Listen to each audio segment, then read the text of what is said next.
It's quite a complicated technical case, which is being probed by the Enforcement Directorate in India, which is the economic intelligence agency that looks into financial frauds worth crores. So at the heart of the allegations are two companies. One is the AJL and one is YIL. So the allegations basically is that YIL, in which Sonia Gandhi and Rahul Gandhi, both of them are directors and hold a majority stake, which is about 76 to 80%, took over AJL, this company, in a fraudulent manner. Now, when you say fraudulently, they say that this company was taken over, and because this company was taken over, which is AJL, whatever assets it held worth about 800 crores, rupees 800 crores, automatically transferred to Young India Limited. And now those assets are being used by the YAL and thus by the Gandhis to make profits. So it's a simple case when you look at it like that. Now, what the agencies, that is the economic intelligence agencies, which is the Enforcement Directorate, is alleging is that this Young India Limited owns various properties across India in several states, and these are all being used for commercial purpose to, say, generate rent. Now, the agency, the Enforcement Directorate, essentially is basing their entire probe on that money, which is being generated through, say, commercial transactions, etc., through those properties that were actually with the AJL initially. And then once the takeover happened, it came to the Young India Limited, which is in which these two Gandhis, Sonia Gandhi and Rahul Gandhi, are major stakeholders. So now the probe essentially centers around Section 3 of the Prevention of Money Laundering Act, in which, in fact, the section says that if any person knowingly or unknowingly is associated with the proceeds of crime, then it becomes a matter of investigation under PML. And that is what has happened here. So it got pretty serious and there were protests that broke out when Sonia Gandhi was brought in for questioning. What happened there?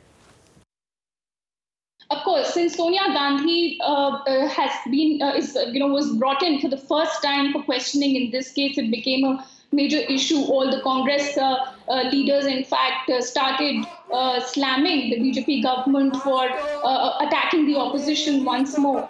And there were like large-scale protests that were held across the country in several states. In some states, it even got out of hand. It became a law and order situation. And these protests have been on. In fact, yesterday we saw that Rahul Gandhi, in fact, was sitting on a protest, and then he was also detained by the police. He claimed that he was detained. Later, the protest even moved to other parts of the city. So this has been ongoing since the summons to, in fact, question the two leaders went out from the Enforcement Directorate. Yeah. Well, the Gandhis, of course, are claiming now that these charges are just being trumped up by the ruling BJP to try and diminish them as an opposition party. Yeah, absolutely. And this is not something new. It has been happening in the past few years as well. In fact, I had some stats with me where, there was a report of late in which we saw that the cases of Enforcement Directorate that they registered have grown manifold. In fact, in the last 3-4 years, it has almost tripled. So there has been this perception among the opposition parties that the current government, the BJP government, is in fact using Enforcement Directorate as a tool to harass them.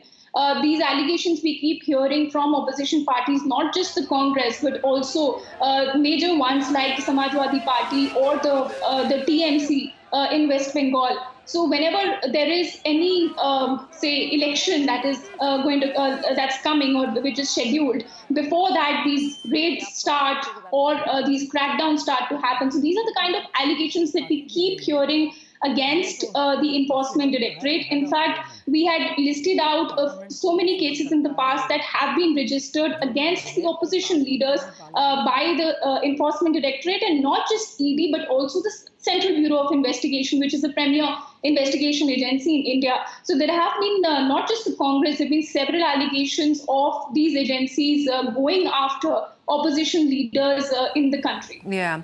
And of course, it would be hugely significant if the Gandhi family name was tarnished in this way.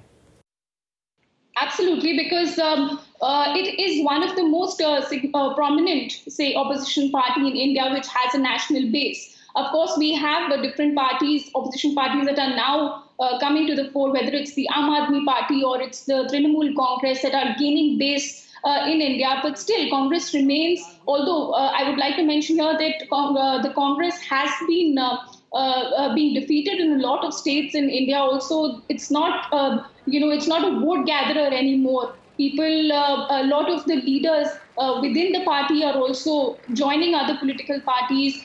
There have been several defections.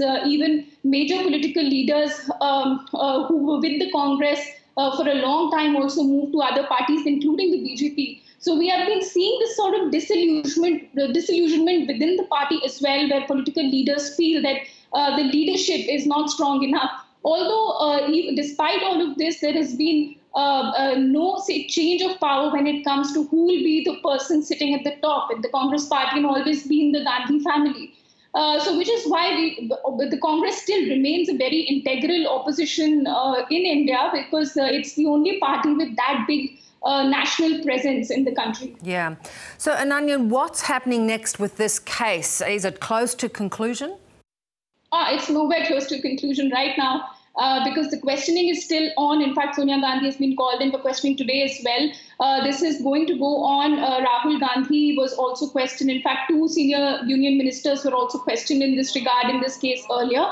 So the questioning is still on. The case, the investigation, in fact, is still on. So from what we gather from our sources also is the same, that they are looking into several aspects, whether it is income tax, the money that came from these properties, where was it being spent, etc. So a lot of aspects are being looked into in this case. And when all of this investigation is over and they have some conclusive evidence, they'll be going ahead to file a charge sheet in the case, which has not happened till now. So that is where the next step of this case would be. But right now, they are just focusing on the questioning. We are also expecting that this today would be the last questioning session of Sonia Gandhi as well. Thanks, Ananya. You're most welcome.